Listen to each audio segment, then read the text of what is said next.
and I'm here with my good brother, the strategist, as well as my sister, Heck of a Mecca. And tonight, man, we're going to be discussing a couple of issues that's trending all over social media, all over the news, really all over the world, man. We're going to be addressing the TikTok ban, TikTok slash CapCut ban that's affected so many content creators, so many different people.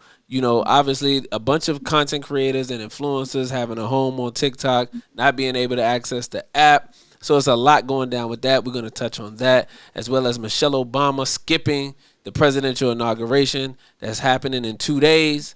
And then also, we got a lot of people who are performing at these different inaugurational events, including Snoop Dogg, Nelly, Soldier Boy, and more. So we're gonna be touching on all of that. But first, man, let's hear from the strategist. Peace, family. Welcome. Shout out to all my peoples out there, the collective in particular, my brothers and sisters who ain't here right now who would like to be here but they can't be here. Shout out to y'all, man. We just here right now. We here to rock and roll and just, make it do what it do. Absolutely, absolutely, Sister Mecca. Peace. Oh yeah, we wanna make sure we extend that to everybody. Peace and the greeting words of peace of assalamu alaikum, right? Because 2020 has been a rough start so far. So we definitely want to make sure that we giving our people peace. But all right, man, let's 2020. jump. Let's jump right into it. Let's jump right into it. So let's see. TikTok, bam. So we're gonna start with TikTok on my screen. Um, and here's the article, man. TikTok is is live right now, man. The ban is real, family.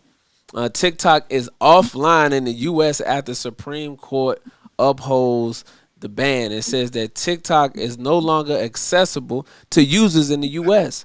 The result of a controversial law forcing the popular platform offline unless it splits away from its China-based owner, ByteDance, which also owns CapCut. And I'm gonna keep saying that because I'm upset about that. I really am. So it says when users try to open the app around 10:35 p.m. Eastern Standard Time, a message appeared. Sorry, TikTok isn't available right now. It read, a law banning TikTok has been enacted in the U.S. and unfortunately, that means you can't use TikTok for now. The message then said President-elect Trump has promised to work with us on a solution to reinstate TikTok once he takes office. Please stay tuned. Man, I'm going to go and just give my thoughts on this. One thing I've been seeing about this is that this is not only just a TikTok, like a social media, but it's a ploy to continue censorship. So we know, and as I don't know if y'all have actually listened to some of the content that Mark Zuckerberg has been putting out recently. He has, been putting out videos, but he also was just on Joe Rogan, where he was talking about how the government was really like trying to force Facebook into censorship guidelines. They was, and that's how they started taking down people's profiles and pages that necessarily wasn't doing anything, but you had a lot of innocent people that was caught up in the fire. And then of course we know of Alex Jones and the Honorable Minister Louis Farrakhan are the most notable social media accounts that have been taken off of Facebook and Instagram. Both of those owned by Meta. So that was a censorship thing. And obviously, the issue that the United States has with China. That's a big thing. And because the app is affecting and influencing news and media and, opinion over here in the U.S., they have an issue with that. Thus, this is why the U.S. Supreme Court has decided to uphold the ban, man. So it's crazy. Sister Mecca, what are your thoughts? Yeah, I agree. I do think that it is. Sorry, that confused me. I do Oh no, I think that just it is wanted to the add a way little to. background music. Okay. Um, Definitely censor us because there's a lot of stuff that is allowed on TikTok that's not allowed on like Facebook and Instagram. And I had seen a video where Mark Zuckerberg was talking about they're taking away the fact checkers, Yep. Mm-hmm. and Mm-hmm. it's like, okay, but y'all still probably gonna be on some BS, like, but Don't believe it until it's you like, see it. how you still do business with China, but you don't trust they app, like, I just nah, it's definitely a censorship thing. Mm. Mm. So what you think? You think it's a bluff? You think it's you know? I just think it's a bluff. No, I don't think it's a bluff. I think it's just like you said, another way to censor us. I seen this video, and this woman was talking about you want to take away an app. You're so concerned about an app, but you're not worried about these companies that are putting cancerous ingredients inside of our food and stuff like that. That's a good Mm-hmm. She point. That's a she good went down a point. whole list that I can't even remember. But it was a whole list of stuff, but you're concerned about TikTok. Mm-hmm. That's a good point. Mm-hmm. Strategist, what you got to say about it, brother? I think it's BS. That's what I think it is. Like at the end of the day, like I know the video that Sister Mecca is referencing, and she was listing a whole bunch of different points Mm-hmm. about how you we got school shootings going on, we Yeah. got the health, the Food and Health Administration, crazy. Like my man Luigi, who just smoked the CEO of United Healthcare. Like United it's Healthcare. like people are really going through stuff. You know what I'm saying? Right. And worried about TikTok. And if let's be honest, if the Chinese is really a threat to national security, then obviously they would do something about. Like, you mean to tell me that banning an app is the best that you can do in defense of national security? Like, I don't buy it, bro. Like, I just think, like what Sister Mecca was saying, there's a lot of truth that's being spread on TikTok. There's a lot of people who use TikTok to spread. I've seen people who learn more on TikTok than they do in the school system. I was about to That's say just, that. that's just what it is. So yeah, I think they're a bunch of hypocrites. I think they're a bunch of liars, Mm. and I think that they are trying to find a way to, and it's working, to piss off this generation of young people coming up. And but unfortunately, like these young people, they ain't trying to hear what these old people got to say anymore, man. They ain't trying to learn the way that they've been learning with these so-called school system. Like, everybody knows that it's a joke. Everybody knows that the education system's a joke. So I think a lot of young people are really speaking up, and they're gonna speak out, because one thing you don't do is take away their apps. No, that's a good point, man. You got a lot of people that was really, really upset about this TikTok ban, though.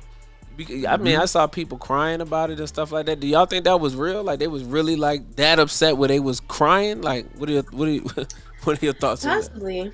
Possibly. I mean, like, if that's how they have been making money, then I could see, if that's their source of revenue. But if not, like, that's doing too much. Like, it's really not even that serious. It's not that Mm-hmm. serious, at least to me. And this is a way to limit free speech.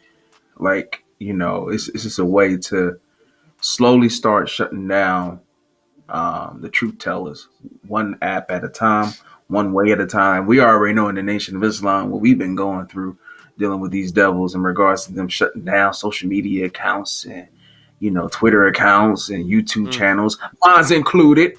You know what I'm saying? Like, we already know, but Mm-hmm. And the like, brother so it's Ben like, two, three yeah, times. brother Bean, like, so I mean, we used to it, but the masses is feeling it. But like what Sister Mecca said, it ain't that bad to be crying like that, unless you are like really trying to find a way to make money on there. You have a job or occupation on there, so I understand. But yeah, It kind of reminds me of, correct me if I'm wrong, but didn't the government say that they didn't want the most honorable Elijah Muhammad on the streets teaching while they was at war? Yep. So yes. it kind of reminds me, like, because I feel like we're about to go to war, and it's like TikTok allows the minister to be on there, and Mm. Mm-hmm. because Facebook is deleting everything. Like, there's still, you share it, is getting deleted. Like, I got so many messages from Facebook deleting, and what Brother Fontaine had posted, or really what anybody posted, um, about the minister. So yeah, it's like it's like they're really starting to hone in. Like they don't want that to be out there while Mm-hmm. this war is starting to accumulate. And one thing I thought about was similar to what y'all was saying, how these different apps, all the apps not on the same page. So like you said, certain things that you can do on TikTok and Twitter you can't do on Facebook and Instagram. So when Mm-hmm. you have apps that have already shown a tendency to be rogue and to be like on the renegade side and to allow free speech to be what it is and to not censor people, then what that allows now again is now for certain ideas, certain thought patterns, and certain information to go out, and they don't necessarily like that. And this is another point. Another point. TikTok has a lot of young people. I'm Yep. looking at this article right now. It says, take TikTok as an example. It says the app, which curates short and often ridiculous videos for its users, has a significant following of individuals in the 18 to 29 age range. So you're talking about a lot of young people under 30 that are on this particular app. And many in this age group aren't engaging with traditional media in the way previous generations have. So you got to think the mainstream media and their propaganda, their social engineering is done through a lot of the legacy media with CNN, MSNBC, ABC, CBS. Some of those grandfathered in radio shows and talk radio and stuff like that, where you don't have a lot of the 18 to 29-year olds that are even listening to that. So they're not able to socially engineer them if they don't have access to, if they're not paying attention or consuming their media through those particular platforms. So now you got a TikTok and you have a X app as well that are more geared towards young people. They see that as a threat in the social engineering aspect because it was student minister Abdul Malik that was on Nick Cannon podcast. And one of the things that he talked about on the podcast was how the United States, this government, this society engineers its own criminals, Mm-hmm. engineers its own, engineers the degradation of our women, right? Right. All of these things are engineered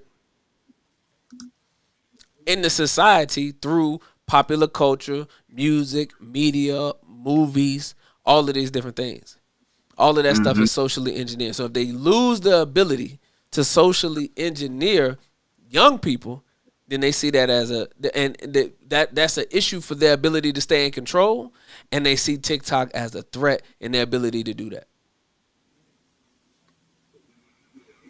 You know, there was this video circulating on TikTok, and it was of the minister. He was talking about the the true sunnah of the Prophet Muhammad 1400 years ago, peace be upon him. And it was a Orthodox sister. She was watching it, and as the minister was breaking down the sunnah of the Prophet and the truth of the Prophet, she was crying or something in the background or next to the video.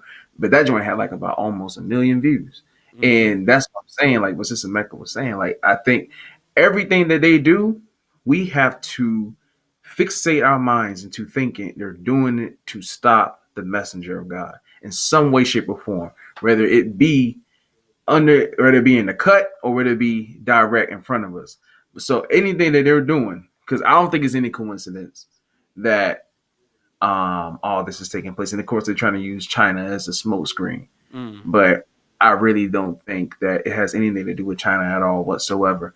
I think and just imagine how many black people in particular have learned on TikTok through TikTok, young black people, that we are the true children of Israel just through, Yeah. not even the minister's videos per se, but just through people just breaking down the Bible alone, the scriptures alone on TikTok, like, or the truth behind the quote unquote Illuminati, like videos like that, stuff that's tangible, stuff that actually is exposing the synagogue of Satan. So, I just think that it's a deeper play at foot, and we just got to pay attention because pretty soon, next thing you know, they gonna start taking down books, and you know what I'm saying? Right. Yeah.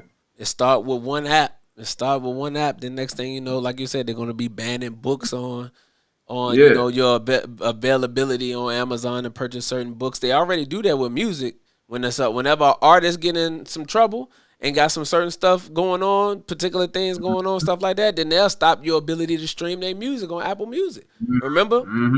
they did that to Kanye when Vultures came out with Yeezy. They started taking some of the tracks down that he said certain things in that music that they didn't allow on that platform. So you could download one song, but you couldn't download the whole Vultures album unless you already had it, unless it was already downloaded onto your phone. But if you went to go listen to it on Apple Music before they did the edits, then you would be able to listen to the whole Vultures. But after they did the edits, it was only certain songs on there. Mm-hmm. It was only certain songs because it was certain lyrics that he said that they deemed to be anti-Semitic, right? So Right. these are just other examples of the censorship, and man, this is just gonna continue to happen. Obviously, the main goal, the big fish, is the Honorable Minister Louis Farrakhan, because that message being pushed on social media is actually transforming human life. That's Everything right. else is there for money making opportunities, and most of the rest of it is for distractions. But the minister is teaching and transforming human life and bringing them out, fishing our people in from the sea of sin. The minister is fishing our people in from the sea of sin through the teachings of the Most Honorable Elijah Muhammad. And they don't want that message to be continued, because in the scriptures it says that Pharaoh feared that the children of Israel belief in a God besides him would allow them, the idea now, to join on to another people against Pharaoh. Mm-hmm. Look at that. Look at that. So now you interfering with their ability. Now you're interfering with their ability, even as we are looking at wars and rumors of wars. We already know the money that President Biden just sent over to Zelensky in Ukraine before he got up out of office. He made sure he sent him a nice stimulus package over there to Ukraine. So he did that for Ukraine. Then we understand what's going on in the Middle East, right? So all of these things, and we got a lot of tension in China, North Korea, and all of these other places, Iran, so we got all of these different things going on. So the fact that you can interrupt their ability to bring people into the military and interrupt people's patriotism for America when you truly know who and what she is, that's a powerful thing. That's a powerful thing. You know, one more thing to add. Sun Tzu says in the Art of War, he says to strategically cut off the enemy's communication supply. And by doing that, you see, one way that they wage war is through propaganda. And they seeing that people are on these apps and they're actually fighting back with truth. So That's with right. their fighting back with truth, next thing you know, what they're going to do, they're going to cut it off. They want Don't to be cut it off. surprised, like how they did the Mrs. Farrakhan with the Criterion. You know what I'm saying? That's Cut right. that bad boy off. Next thing you know, what was that joint? We Revolt. streamed it on. Revolt. Yeah. Yeah. Vote, yeah. So like that's what they do. So what we're looking at right now is just the beginning, because pretty soon the ultimate goal is to limit all free speech, anything that's critical. Matter of fact, I think it was Obama who passed it. I think it's called the NDAA bill, in which you say anything remotely critical of the government, they can just come snatch you up and not ask no questions about it. You know what I'm saying? So, yeah. Well, you know what, man? That sounds a lot like a communist country to me. Man, it As much sounds as like Nazi Germany. right, you know what I'm saying? Like as much as they talk about democracy and freedoms and your ability to come to the United States and the land of the free and the home of the brave and all of that kind of stuff, but it's giving a lot of communist vibes, like what they accuse China and Russia and all of these other governments to be so oppressive and so abusive and so suppressive of speech and religion and all of these different type of things. But you have the incoming president that's coming into office who don't want no Muslims coming into the country. So whatever happened to the religious freedoms? Now you got this thing going on with TikTok, and China, and we already understand what the government's aim and objective was during past election cycles when they was harassing Facebook and Instagram and Twitter about allowing certain accounts to put certain things out. We know what took place when they tried to force us to take the jab and how they was snatching down platforms that was warning us against that.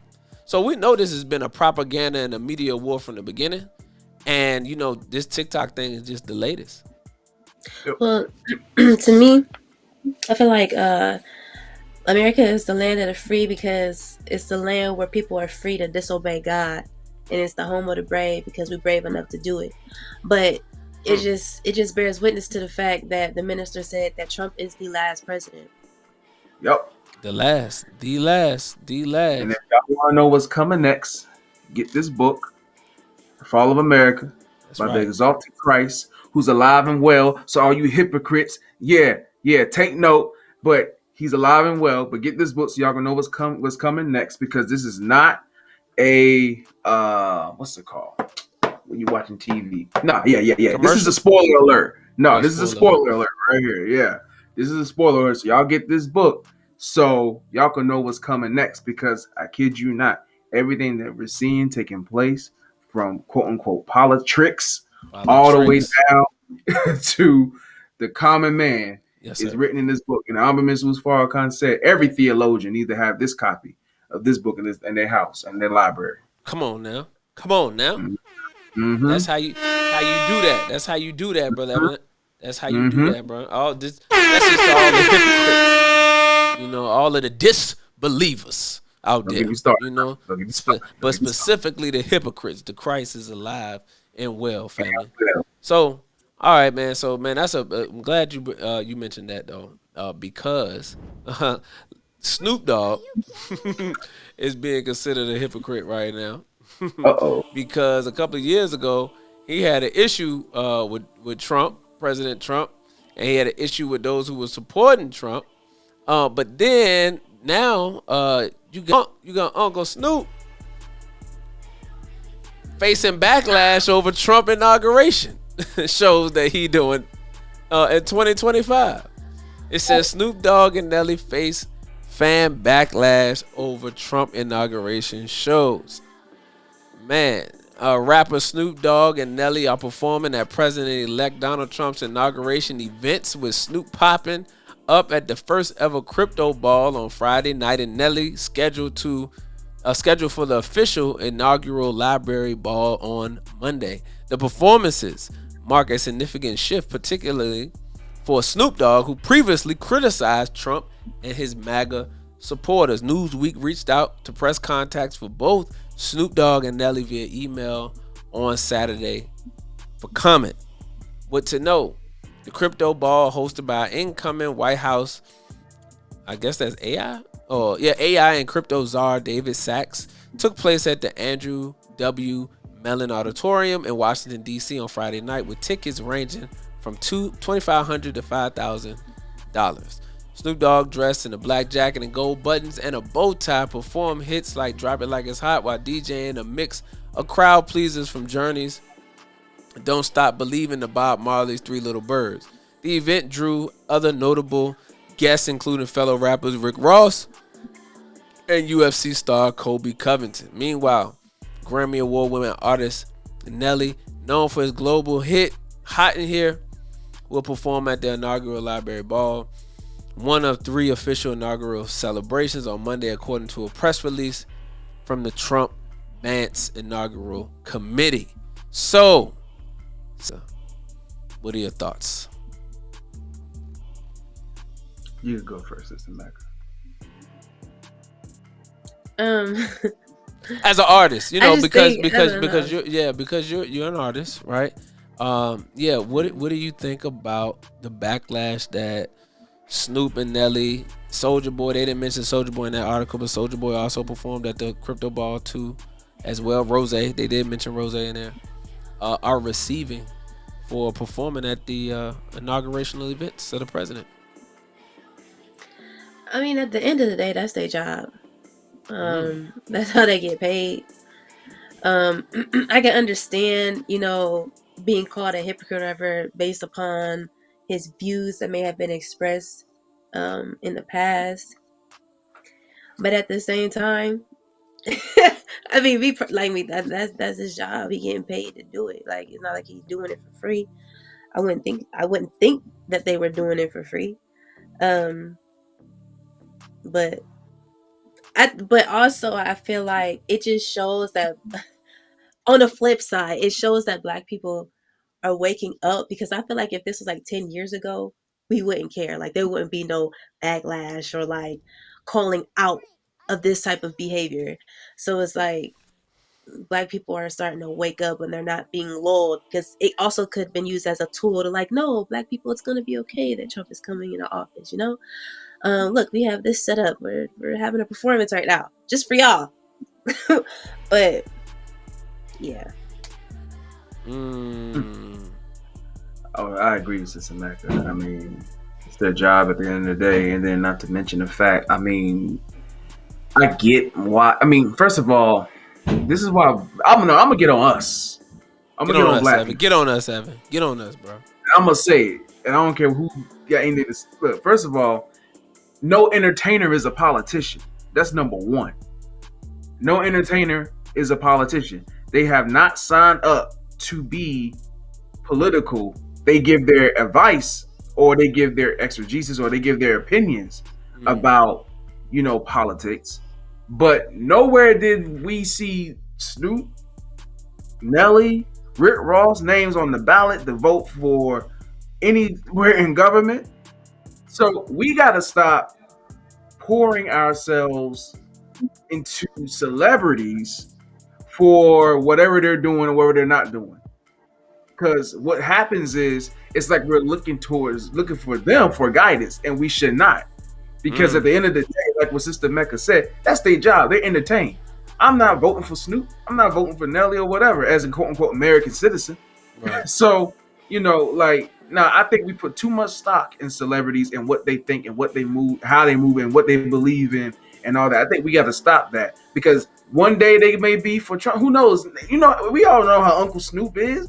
Snoop will be over there chilling with Trump, and the next thing you know, he can say, "Man, F Trump." Like 2 weeks later, like we know how it go. So why we acting, and not to mention Snoop and Trump they have a history. So I'm not really moved by it, because I don't care, or I don't give a damn what any celebrities say or do. It don't affect me one way or another. Yeah. We gotta stop that. I'm glad you brought that up. Because it's interesting, it's interesting, the celebrities, especially, the artists and the athletes are like, they go where the wind go, or to go where the wind blow, really, so hold on. Yeah.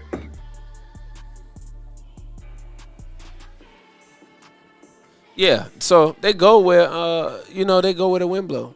And I was trying to pull up this quote here from dang, I hate this because I don't have no subscription over here, and they always be having what I be needing, and I can't use it. Is this it? Okay, well shoot, yep, this sweet, this the clip. Yeah, man. So they go where the wind blow. And we can't, as you mentioned, we cannot look to them for guidance, especially on issues in this particular manner. But brother Malcolm had gave us some advice on these, looking at entertainers and athletes as leaders in our community. So let's hear what brother Malcolm had to say about that. Let me know. Can y'all hear that? Hold up. This included comedians. Just told you a little while ago. Y'all can hear that? Y'all heard that? Yes, sir. Yes. Okay.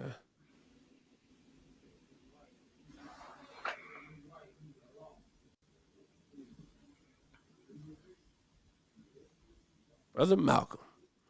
I just told you a little while ago, these leaders that they call leaders, this included Lena Horne, this included Dick Gregory, and this included comedians, comics, trumpet players, baseball players.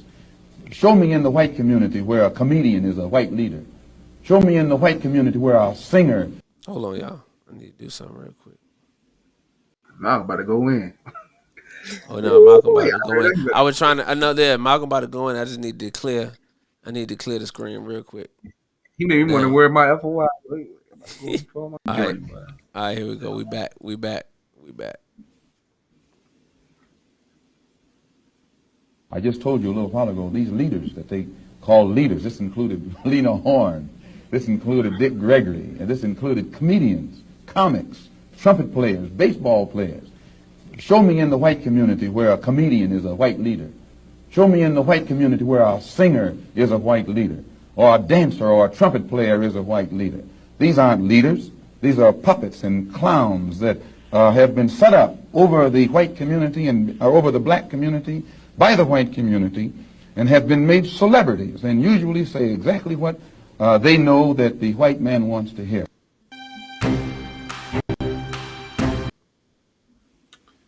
So, I think Mecca dropped off. huh? I think Sister Mecca dropped off. That's okay. She'll be back.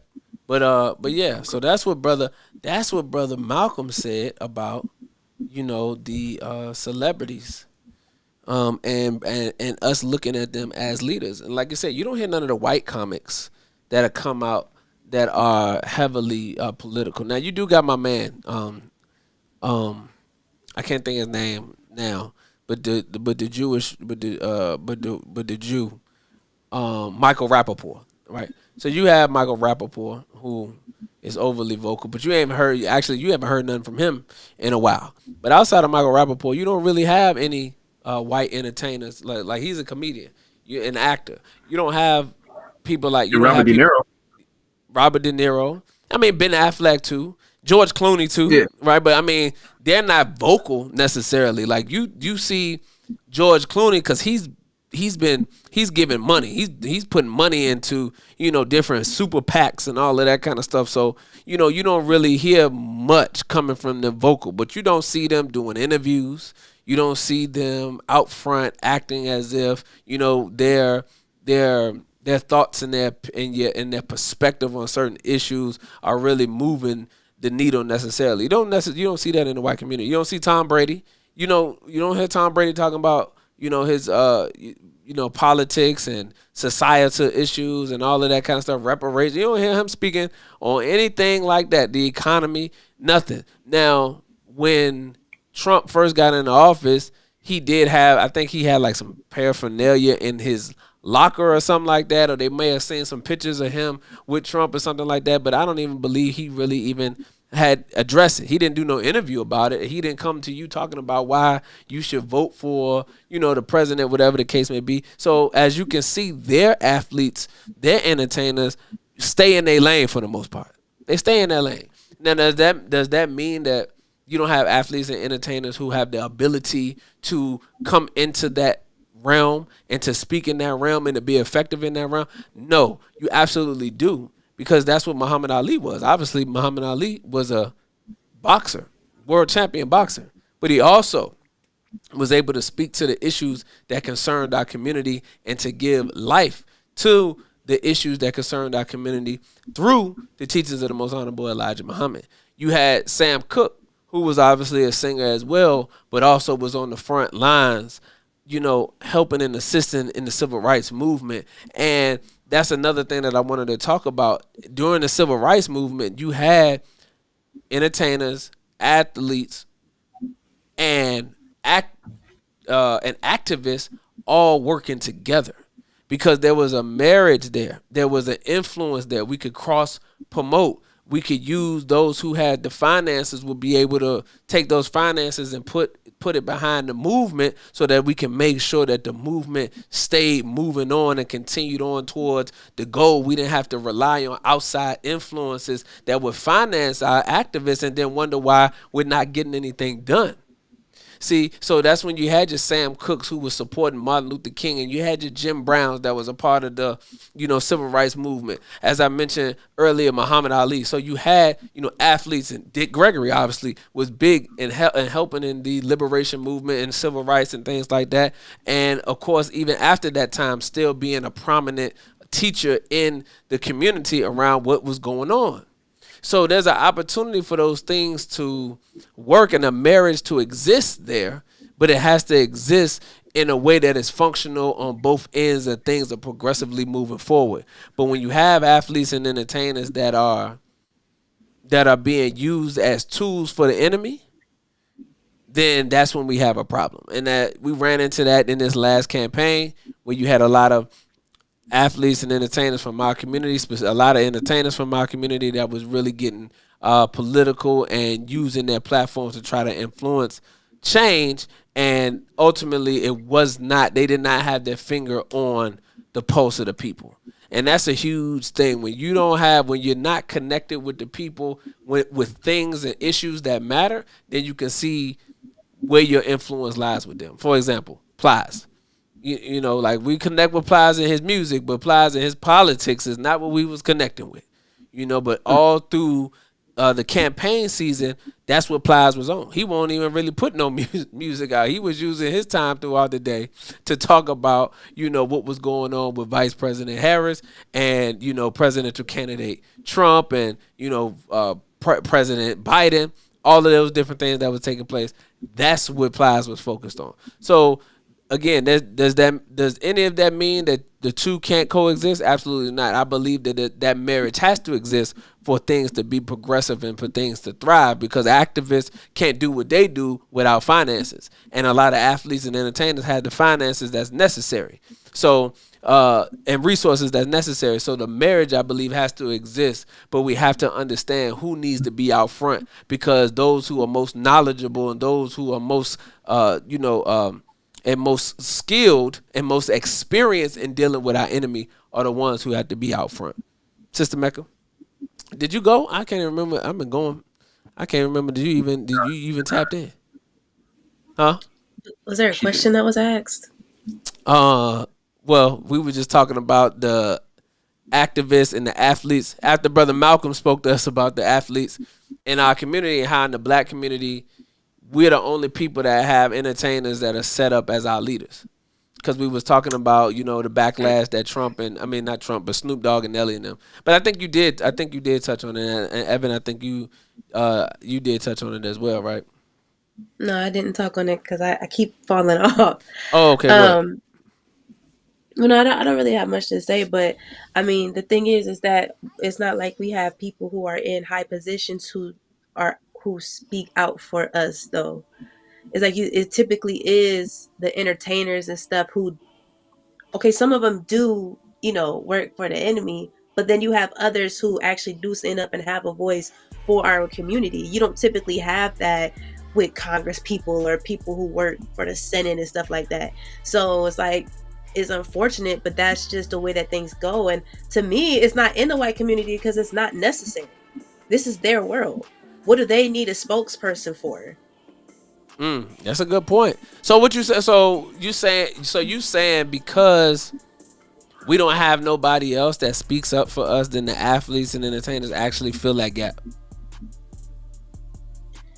In a sense, because I mean, I have yet to see somebody black in a high place in politics really stand up for black people, really try to make differences for black people. I haven't really seen that. That wasn't. So let me ask you. So let me ask you this. So where do our leaders? So where are our political? Where are our leaders at? The black leaders. Where are they coming from? Are they in the entertainment industry? Are they in the religious aspect of the community? Are they in the political aspect of the community? Like where the leaders at then? Wherever they at. You said they are where they are, brother. They are where they are. I mean, I can't say that there aren't some coming up. I feel like some of us are still maybe not recognized or not seen, or we're not put in the forefront. But when it comes to religion, when it comes to entertainment, and possibly even politically, there are people who are for the people, but they're not put out front. They don't have the platform. They don't have they don't have a platform, or they don't have the funds to be able to do it. So, Well, that's a good point. I mean, we gotta talk about why the black community, why we as black people don't finance our leaders though. Why we not? Why, if we know of them and we know of truth speakers and those who are actually putting in the work and that are on the ground, touching the people, actually going out and delivering a word of truth, and being a servant to the people and helping fight against the machine and the injustice and the oppression and white supremacy in general. Why we're not making sure that they are actually the ones that are on the platforms, to at least to a certain degree. You're still dealing with the 85%. Are we 100% dissatisfied with the current situation that we even live in? 100%. The minister said that 100% dissatisfaction brings about 100% change. So the question is, are we even 100% dissatisfied to begin with? Brother Evan, I know you was about to say you was about I to was jump gonna in. say something, but Yes, sir. Go ahead. I don't think we trust enough because we've been hurt so many times, we've been betrayed so many times, we've been let down so many times, we've been, you know, it's like we can have trust in quote unquote leaders and politicians, but the question is, will those leaders or politicians who quote unquote speak for us do right by us? And I think we are at the point where we would much rather listen to someone like a LeBron James or someone like a Colin Kaepernick, someone who of course is an entertainer and they're powerful in that arena, but they do have some level of consciousness. And the thing is, if the artists just do, I'm gonna just say it, what the Messiah, the Honorable Minister Louis Farrakhan said to do, then we don't got nothing to worry about. And what I mean by that is, the minister said, what, one rap song is more powerful than 1,000 sermons? 1,000 sermons, yes, sir. So if they become revolutionary ball players, revolutionary comedians, revolutionary musicians, revolutionary actors, Right. revolutionary in all those endeavors, still keep the entertainment aspect and do their job, but they don't lose sight of who they are, Come they'll on, be better off. come on now. No, that's the right. problem is they actually, a lot of them have betrayed who they are for the dollar, which is falling. And that's the reason why a lot of them now have become Judases in their own right. So how many of these same celebrities use their platform to convince other people to take the jab? So right. by doing that, you have become not a detriment to your own people, and you become a detriment to your nation, you become a detriment to your own community. So I just think if there's a balance there, then they can do that. Like what Dr. Khalid Abdul Muhammad said, be a revolutionary rapper, be a revolutionary singer, be a revolutionary all the way around.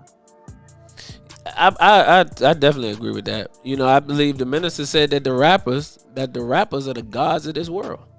Right. Bob Marley was able to affect millions, if not billions of people. He was international. Bob Marley was international, and he utilized music as the language to speak to all of the people. And in the message that he put in the music was a revolutionary message. It was a message of love and unity. Michael Jackson the same way. But he put messages, he put nuggets, he put gems and jewels into the message that we will be able to get it, and we will be able to and get it on a mass scale due to the fact that he had influence and he was such a global icon. So Michael Jackson, Prince, Bob Marley, Tupac, all of them are examples of how you can be an artist, but you can be revolutionary. Jim Brown and Muhammad Ali, they are, even LeBron James to a certain extent, are examples of how you can be athletes but be revolutionary. Kyrie Irving, shout out to Kyrie Irving, as a brother who is an athlete, but he's also conscious and revolutionary. So I think that's important. And like you said, there's there's room for everybody. There's enough work that go around for everybody to put their hand on the plow. But we have to, we have to understand the order in which things work. And those who have the knowledge and have the experience have to be on the forefront. And those who are not experienced, can't do all of the talking, but really got to sit in the background and learn. So man, that's just one of those. That's just one of those things right there. So while we on the inauguration too, though, and I can't forget this. John 10:8. To your point, the strategist. John 10:8. Jesus says, listen. He says, "I am the gate for the sheep, and I am the good shepherd." Man, listen. I am the gate for the sheep, and I am the good shepherd. But listen to what he said before this. He said, "All who came before me are thieves and robbers, but the sheep did not listen to them." So that made me think about what you were saying. It connects the dots to what you were saying about how our people have been so used and abused. Our people have been so trusting and so loving to anybody that's come before them, who've been able to speak eloquently, who've been able to be very charismatic and move the people, but had other ideas, had another agenda that wasn't to be of service and be a servant and have our best interests at heart. So our people now, at this point in the game, like you said, are so through. We've been so abused that we are so traumatized that we don't even want nobody coming to us acting like they're a leader and trying to teach us anything or anything like that. So like you said, we rather take it from an entertainer. We rather take it from an athlete because they're seemingly not a thief and not a robber. Because they already have money. So because they already have money, why would they want to come and, rob from us and take from us, right? So let's listen to them because we know that they're not trying to abuse and use us in any kind of way. So, I definitely wanted to touch on that. That scripture came to mind, man. Thank you for that. Like what happened to Al Sharpton when he went to Ferguson for the Mike Brown rap? They ran him out of town. Got him up out of there. You know what I'm saying? Yeah, but when the Messiah showed up, when the Honorable Minister Louis Farrakhan showed up, you already know. Because the minister is in the highways and the byways. Yes, sir. The minister has been on the front line for decades. So there ain't nothing nobody can say about the Messiah. And make no doubts about it, he is exactly that, the Messiah. So nobody can say nothing about that. You know what I'm saying? But yeah, because they know before the minister he ain't no robber and no thief. That's right. So now they got an issue. With my favorite auntie. They got an issue with my favorite auntie, y'all. And I really don't like what Kevin O'Leary had to say about Michelle Obama. But we're gonna hear this. We're gonna listen to this Fox News clip, and then we're gonna jump right into it. All right. So Fox News. Here we go.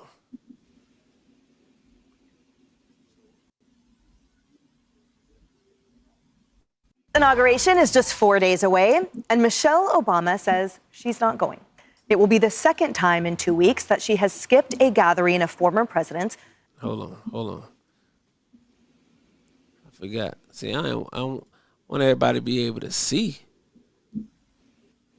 I know y'all got pretty faces over there, Evan and Mecca, but and a break from long-standing tradition. Now, according to The Hill, longtime allies of the former First Lady say that she is sending a powerful statement by skipping the event. They say that she wants nothing to do with a man undeserving of the presidency and is making no effort to hide her disdain. Hold on, 'cause now I'm blocking the screen. All right, there we go. For Trump. Now, one ally said, quote, "She meant every word she said on the campaign trail with every fiber of her being. And she's no hypocrite." Another said, quote, "Saving some credibility." A source also telling People magazine, quote, "There's no overstating her feelings about Trump. She's not one to plaster on a pleasant face and pretend for protocol's sake." Michelle doesn't do anything because it's expected or it's protocol or it's tradition. Now, note that her office is keeping quiet on why she's skipping Trump's big day. People were wondering last week when we didn't see Michelle Obama sitting in the pews at the funeral for Jimmy Carter, whether she would actually attend the inauguration this week. Both of those events would have brought her face to face with Donald Trump. They said last week that scheduling conflicts prevented her from attending that event. They're not actually elaborating on why she won't be attending next week's inauguration, which I think probably tells you everything you need to know. You know, Michelle Obama has made no secret about her feelings towards Donald Trump. So, Kevin, you can sort of look at this as a balancing factor, as it were, which is everything we just said, that perhaps it is indeed because of her feelings, while also some who argue, well, the position you occupy or that you used to occupy should rise above those feelings, and other that say it's simply none of our business and we don't know what's going on. What say you? Well, let me preface my remarks by saying I've been to the, her White House twice, actually with Shark Tank. We shot updates there. She's a really nice woman. And Obama, nice guy. However, this is different. This is about signaling the office of the President of the United States, regardless of who's in it. This tradition has gone on for over 100 years. This is what presidents do and their wives on Inauguration Day. This is the holiest day of politics. It is the transition of power. You have to respect it. I don't like what she's doing here. I'm against it. I think it's wrong, as was it wrong for Trump not to attend Biden's. This is just wrong. This is not what we do in America. It's just not done, and I don't like it. It takes away from the institution of freedom and what the signal to the world is. Our number one export, I say this over and over again, it's not energy, it's not technology. The number one export is the American dream. That's why people come here. This messes with that. And so, Harris, for those that say, oh, this is an act of resistance, there are many who say, well, isn't something greater than that unity and America? And therefore, yes, show that unity and, to her words, go high. Well, yeah, I mean, show the example of what you say you're saving your credibility for, right? I mean, if you're saving your credibility for a later moment in time, don't you want to be looked upon as someone who gave everyone the benefit of the doubt and showed up when it counted? I mean, these are once-in-a-lifetime events for most of the people who'll be in those seats. She's blessed to have ever been on the receiving end of people showing up for her husband.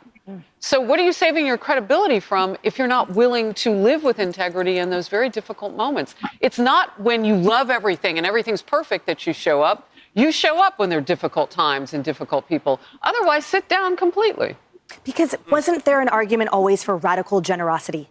And that radical forgiveness, and that in my occupation of this position, I will show to you what that generosity looks like, what forgiveness looks like, what grace looks like. I thought that's what we were supposed to see. Yeah, so an ABC reporter is reporting that Nancy Pelosi won't be attending. We'll wait to see if Fox can confirm that. They spoke to her spokesperson, they say. So we'll see. This tradition has been broken before. This wouldn't be novel. This wouldn't be aberrational. To your point, Kevin, they have every right to do what they'd like to do, Pelosi and Michelle Obama. Now, they have the right to do it, but it can also be the tone-deaf way to do it. When you look at President Trump, 77 million votes, won all 7 swing states, and he got the highest raw vote total of any GOP president ever. So if you're a party that's looking, I believe Nancy Pelosi wants the best for the Democratic Party, probably Michelle Obama too. I would look at it and maybe take more of a Gretchen Whitmer tone, who yesterday said, I want to figure out how I can work with Donald Trump, whether that's authentic or not, I don't know. Time will tell. I think that's the better approach than the adversarial Newsom-like approach. But again, time will tell. Can I be honest, Jerry? You know, when I hear that about Nancy Pelosi, I'm not surprised because she ripped up the State of the Union. To me, she put her petty politics and petty feelings I saw as an American she was supposed to represent above me, who she's supposed to represent. I've never seen that from Michelle Obama. I've only seen, I thought, a grace of the position. Well, I want to follow up on something Kevin said, because I was a poli-sci major as an undergrad. And what you learn is the moment of transition. It's the most dangerous moment for our country, right? Things could go awry. Things could go wrong. We might not transfer power. It's an important moment that everybody needs to be there to witness. It's not that you're signing on to the next group of people who are going to lead. It's that you're there to witness it. Well, we'll see. Hey, everyone. I'm Emily Campagno. All right. So, man, I gotta pose this question: is Sister Auntie Michelle Obama not participating or showing up to the presidential inauguration problematic? Is that problematic? Ladies first.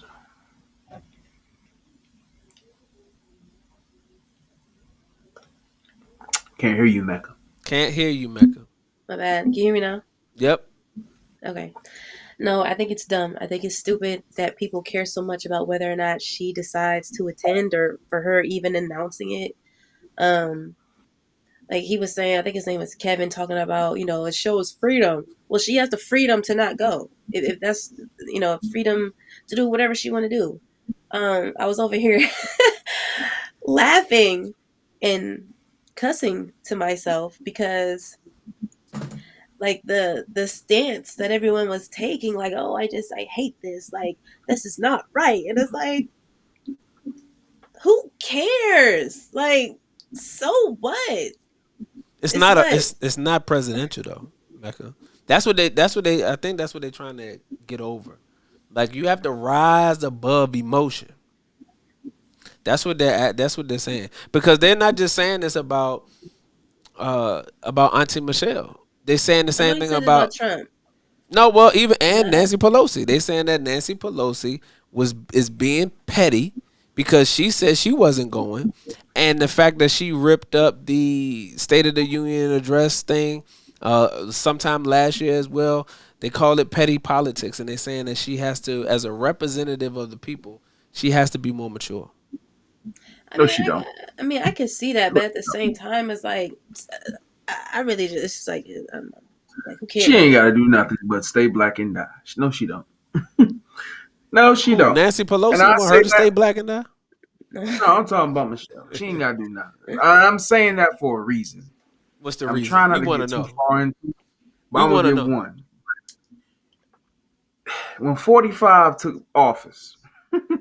Man, that is President Trump, man. I don't care. When he lost, my man caused a whole insurrection on the Capitol. I don't care how people try to spin it. He threw a massive hissy fit to the point where people literally try to overthrow the Capitol. So you mean to tell me, like, now all of a sudden when he wins, all of a sudden her not going is so detrimental, but yet y'all had a damn near insurrection? Like, be real. So no, I ain't faulting her at all whatsoever. She ain't got to go to that shit. She ain't got to do nothing. Well, let me just say this: the January 6th insurrection was behind the idea that Trump did not lose the election fair, that there was election tampering. Not that he just lost, but that there was election tampering. And if they say that this is America, freedom, justice, and equality is supposed to live here.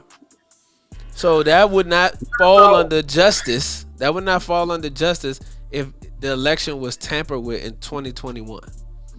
But Kevin O'Leary has a point. He has a point. He has a point about, if you're gonna say something about Auntie Michelle not going to the inauguration this year, you would have to say something about President Donald Trump and his wife not going to Biden's inauguration in 2021.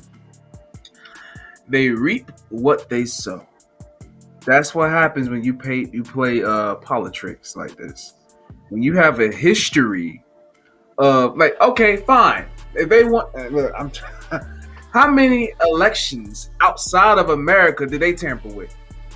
Come on. How many elections have they interfered with in America? Prime example, 2004 with President Gore and Trump. I mean President Bush and Al Gore. Bush and Al Gore. Yeah.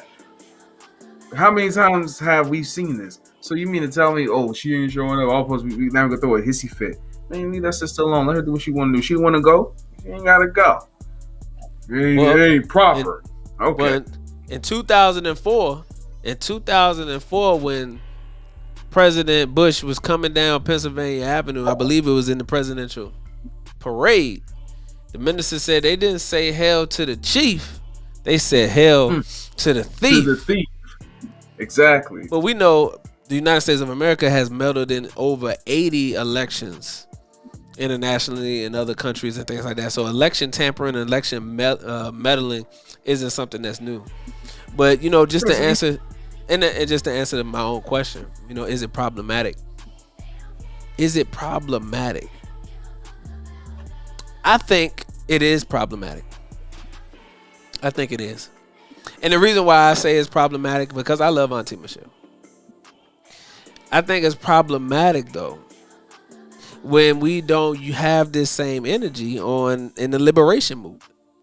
Because when it's time for us to stand up and to speak truth to power and to call out the white supremacy and to call out the injustice on its face and to highlight the domestic terrorism that takes place with the police officers, then we always want to, you know, we want to sugarcoat it.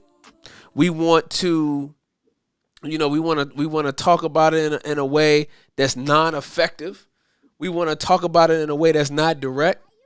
When we talk about the restoration of our people and reparations, we want to talk about that, and we want to sugarcoat that. Right? We don't want to be upfront, and we don't want to talk strong about that and hold these positions when it comes to things of that nature. When it comes to the defense of the Honorable Minister Louis Farrakhan, where you at with that? Are you standing on business on that? The same way you gonna stand on business about you know, not being able to, not going to the inauguration. And I'm not specifically saying that you know, oh shoot, that auntie Michelle isn't gonna do that. But what I'm saying is that's the type of energy that we have to have, essentially, for what we trying to accomplish. You see what I'm saying? Because that's the type of time that we gotta be on. That's the type of time that we gotta be on. So, you know, and like I said, man, I think it's problematic because guess what? If Kamala had won, they be at the inauguration. they be at the inauguration. If Kamala had won and Trump didn't, they would have been at the inauguration. You would have had the AKAs there to perform in the step. You would have had Dr. Jamal Bryant there to lead us in prayer at the inauguration. You would have had Stevie Wonder there to sing. You would have had, you know, all of the political activists. You know, Sharpton would have been there. Jesse would have been there. See, all of them would have been there in full effect. You would have had Megan probably perform again. Glow would have been there to perform. You know, you would have had Plies there. Everybody would have been there in full effect, ready to rock out. You see what I'm saying? And I'm not. Please don't take this as me advocating for President Trump. But what I'm saying is that, you know, we can't be choosy, picky and choosy in our outrage. Just like selective outrage. You know, we want to be outraged about this, but we're not going to be outraged about that when all of it affects our community. So at the end of the day, you know, at the end of the day, if she decides that she's not going to go to the inauguration, then at the very least, as the Fox News correspondent mentioned, then what are you preserving the credibility for? What are you not doing it for? At least come out and let us know I'm not doing it for X, Y, and Z. And then when you say that, then we can say, oh no, we can respect that. We understand that. We respect that. But if it's just if it's just simply emotional, then that's not a good look. It's problematic when it's just simply emotional, because leadership can't be emotional. You can't be in a leadership position and allowing your emotions to guide your actions. That's not good. That's detrimental. Go ahead, Brother Evan. No, I was gonna say, well, hold on, Sister Mecca, you got anything you want to add? I was just gonna ask, who is she leading?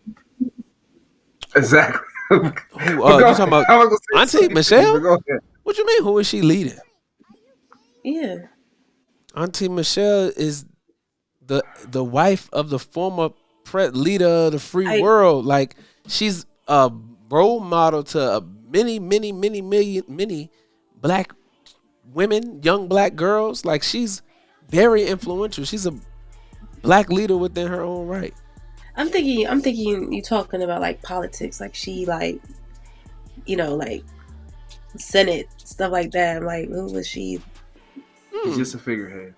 No, but she don't have to do that. Hold on. What you mean she? Look, there will be no Auntie Michelle slander.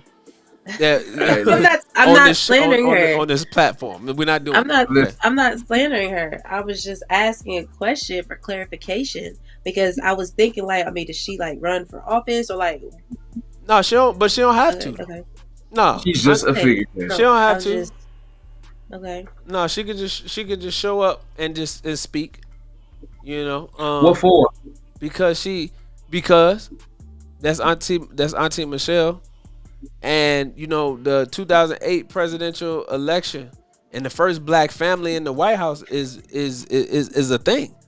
You know that's a flex. So if she don't do nothing else, that's a flex. And to hold the vice president, and to hold the first lady position in which she held it in, and to be as vocal and as influential and as effective and as graceful as she was in that, man, she don't have to do nothing else. Even though she doing other things. How long ago was that? What you mean? 2012. They was there for 8 years. 2012. Okay, brother. See, the thing is, she's not the first lady no more. She don't have to be. Yes, look, my point is. Let me show you something. This is what I'm talking about. What? Show me something. Becoming. Show See this? me something. A New York Times bestseller, Becoming. This is Auntie Michelle Obama right here. Okay? This book right here. It's an Emmy-nominated Netflix original documentary, Oprah's book club, pick NAACP Image Award winner, one of S's 50 most impactful black books of the past 50 years, brother. This is Auntie Michelle right here. Let's make sure that we get it right. Nobody's not saying that she didn't have an impact as far as inspiring young black girls, brother. Her and her husband did. But what does her going on to this inauguration of the man who basically said that her husband wasn't even an illegal citizen? What's the point? Like, I would best believe, like, I mean, I get it, but damn, like, if you talking about the integrity, America don't have no integrity. Integrity? What happened to integrity at? I thought you mentioned integrity earlier. You said it's not, it's not, whatever you said something to try to make it sound good. But nevertheless, none of them, they ain't got no, like, who are they to talk anything about honor? Really? Oh yeah, no, I agree with that. They can't really get into a conversation around being. And when your boy 45 did it to Biden, when he did it to Biden, these same news anchors were saying it was a revolutionary act that he's standing on because of the fact that he didn't buy by. They're like, come on, cut. Well, you know they're gonna spin it. And it definitely is. Hypocrisy. It definitely is. It is. Hypocrisy is democracy, bro. And that's exactly what it is. That's what Malcolm said. But the reason, like I said, the reason why I said that it was problematic for Auntie was simply because it was on the face of strictly being emotional. And that was my whole point. If it was just emotionalism, then that's problematic. Because we don't want to be in no influential position where we are emotional and not logical. Because that's detrimental. That's detrimental to the people who we influence. I don't think it's emotional at all. I think she's making a calculated decision. That's why I said she should come out and let us know the reason being. That's all I'm saying. Yeah, I mean she can, Yeah, but come let's out be and real. come out and let us know. No, there's been a lot of talk about my absence for this upcoming inauguration, and the reason is because X, Y, and Z, and because I am who I am. I can't allow my character, and my word and my principles to be broken for some tradition in the United Snakes of America that has not shown our people any justice, any freedom, any equality under that flag with the 13 stripes and the 50 stars. I know that my husband held the office for a great 8 years, but this ain't that time. We in a new time, and when you have a man that can occupy the White House and then lose an election and then cause an insurrection that will overthrow the seat of democracy in this country, and then don't even treat or think that my husband is a citizen of this country after serving in that seat for 8 years as commander in chief. No. I can't sit by and I can't stand for that. So, she come out and do one of those. Ain't nobody gonna have no issues with that. I would like to hear from my sister Mecca. Sister, you got anything to say? I mean, I guess I could kind of see how, because you said something about integrity and talking about the integrity of America and stuff like that, and they have no right to talk about integrity or what somebody should and should not do because they don't even uphold their own standards. But at the same time, I still can't see. Okay, I guess I can see how it's like outside of them having integrity, you should still have integrity as a human being yourself for who you are, right? And I don't know. It's kind of on one side it's like, on the other side it's like, okay, I get it. On both sides for me, it's 2 middle fingers to him. Man, that's not even, oh my God. I said it. Boy. Well, I said it. Come on, Evan. Like, because so what do you say? What do you say when people say that she's actually not showing respect for Barack? Because he going. So what? It's not his inauguration. So what? First of all, just because, okay, let me say this. Just because, and I get it, but I don't get it. But just because her husband decided to make friends with the enemy doesn't mean she has to. Okay. What kind of where they do that at? That's like me and you. Let's say me and you. You know what I'm saying? We got, there's a brother, that we don't rock with, right? You know what I'm saying? And then but I don't want to use that example. My point is, like, just because of the fact that he cool with her don't mean she gotta be. I don't care if that's his wife or not. Like, so what? Sasha Malia was to show up too? Like, hey, let's go have an Obama. Yeah, everybody supposed to go. Everybody supposed to go. They know what time it is. Everybody supposed to show up to the. Okay, all right. I know. Right. He shouldn't have no pushback, no flack for it neither. I need everybody here at the spot, at the estate, so we can get ready to roll out Monday morning. You know what time it is. Crazy as hell. Like, look, the Johnson family vacation. Hey, shit. Be on the I-10 by 10. I-10 by 10.